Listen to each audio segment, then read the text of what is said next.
Welcome to Camaraderie, the only channel on YouTube hosted by me. I think. Is this? Hang on.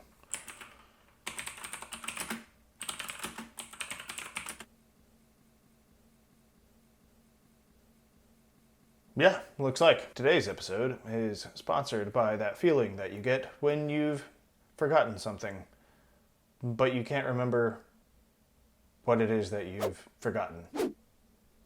Today we've got a good old-fashioned camera review.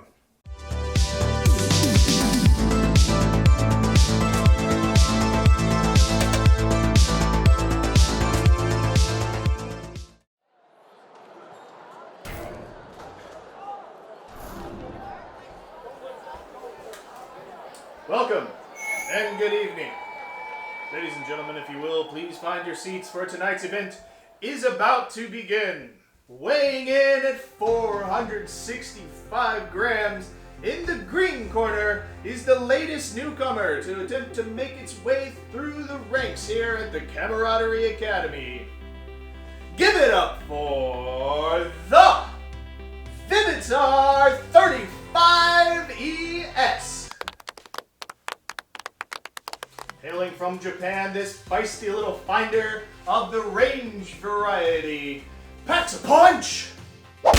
And is sure to win a few hearts along the way. I mean, come on, just look at that little guy. Oh, but no, this plucky little lightbox will not be alone. Oh no. Ladies and germs, it is my pleasure to introduce to you the standard bearer by which all cameras are judged here at the Academy. Give it up for Kintmere 400! Today they'll be working together to find out just what does the 35ES have in its locker, and to answer that most important question, is it any good?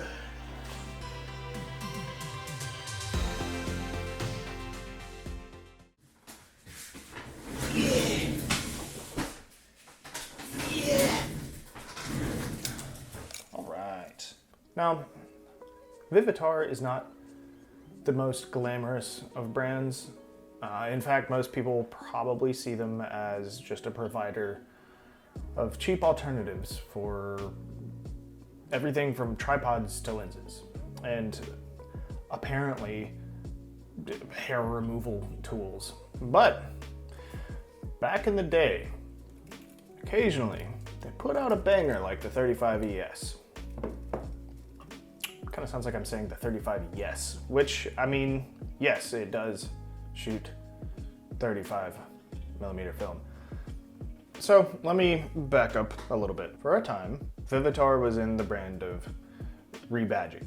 Basically, they'd work with an off-site manufacturer. In this case, they worked with Cosina, who would build essentially the same camera for multiple different brands. Now, there might be a slight difference from camera to camera, like, you know, one might have a PC terminal for a flash, some might not. Others might have like self-timer levers, and others might not. But essentially the rest of the construction is all the same.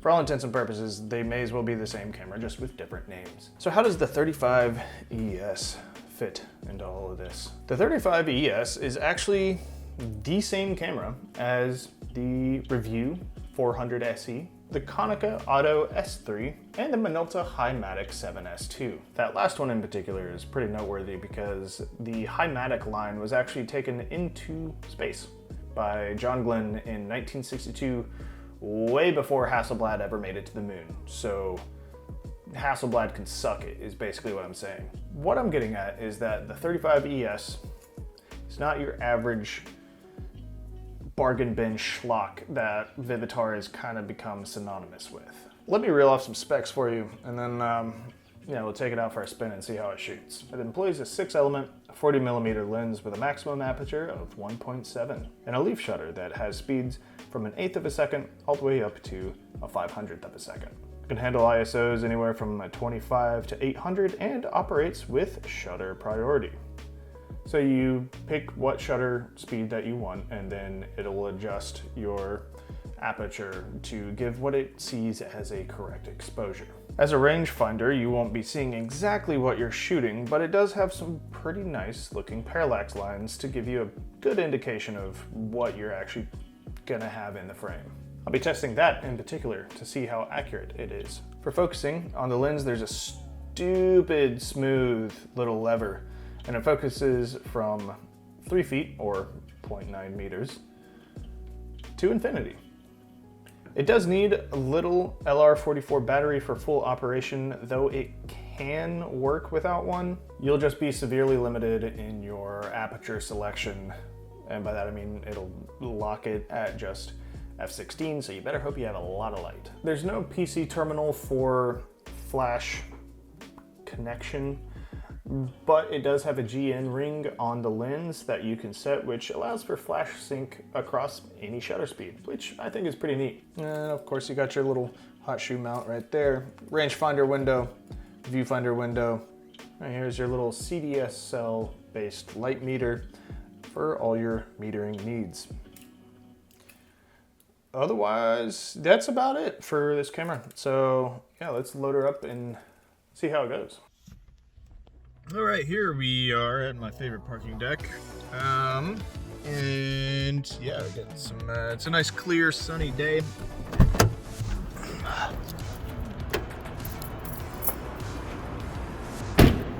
Ooh, already we got something pretty nice. Check out these reflections and the shadows and the lines. It's nice.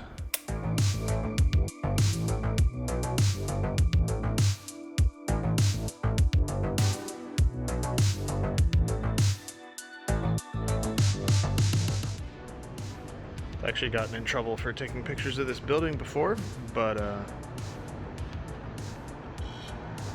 well, they can't see me up here, so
So here's a good example of the parallax lines not being an exact one-to-one representation of what's going to be on your negative.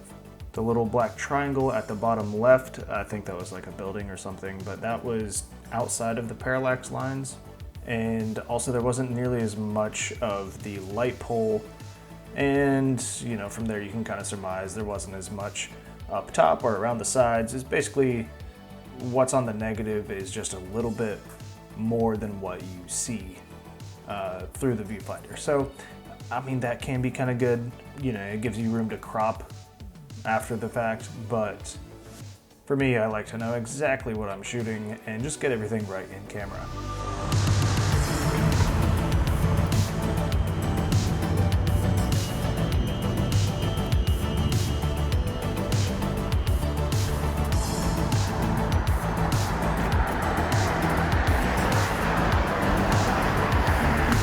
Well, that didn't last long.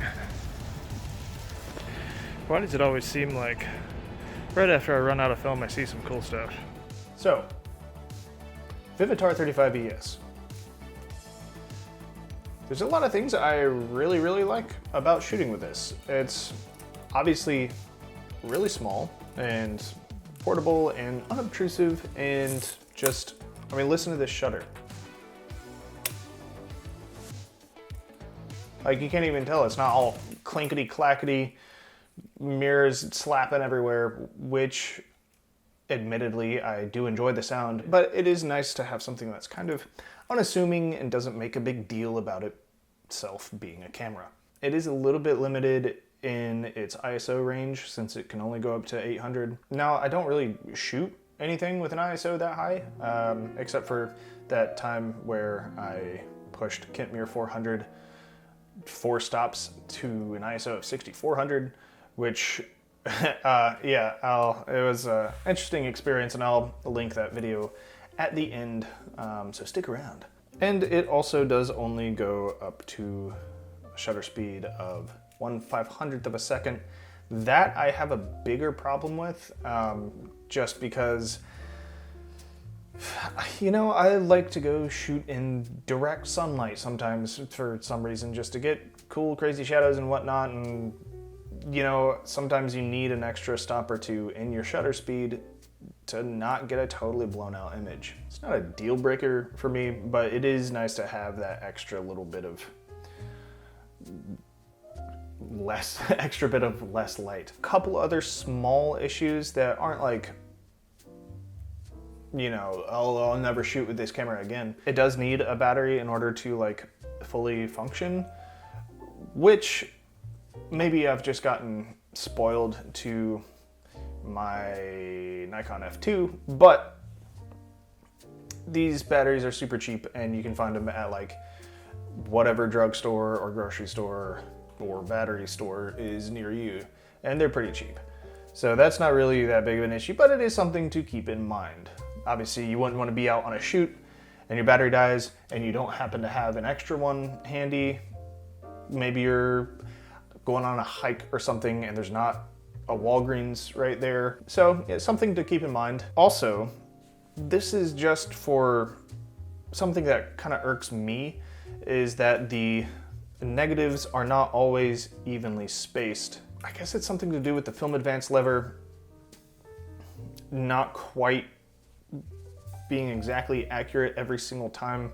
Like maybe I'm just not advancing it quite far enough. It's advancing enough to reset the shutter, but not enough to give me enough space sometimes whenever I'm archiving my film. So that's really only an issue for me because I do my own developing and scanning and everything, so I'm the one cutting up the film.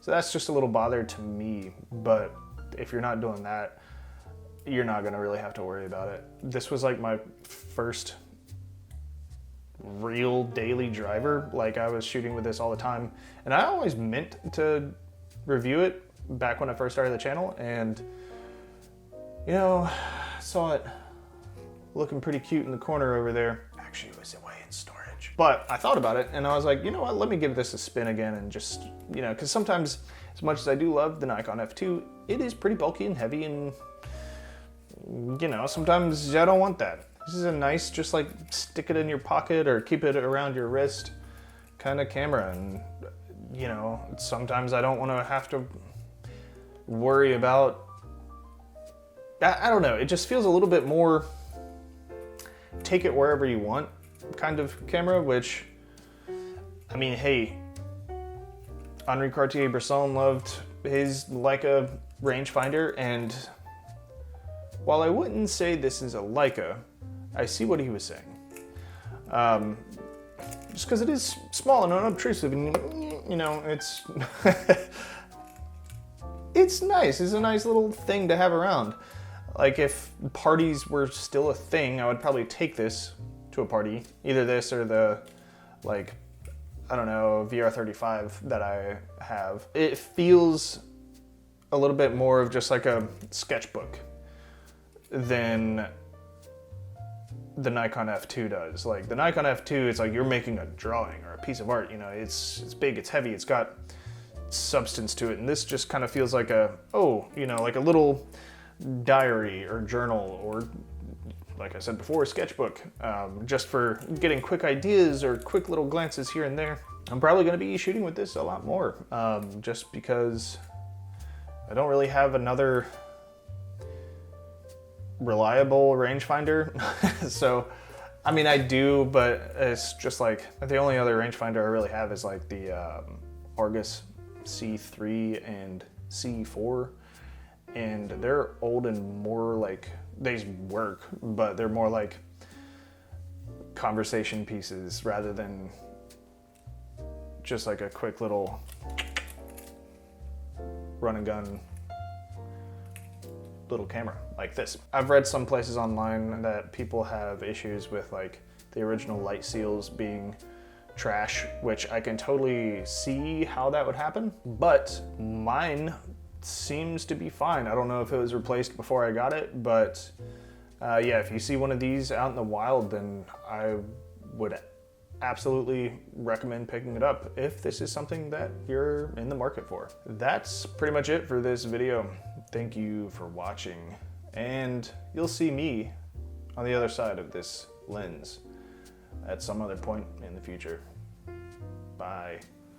Do people do this? Is this a thing, like a peace and a wave at the same time? It really should be, because it's like bye, but it's also like peace. It's just like, I don't know, it feels strange.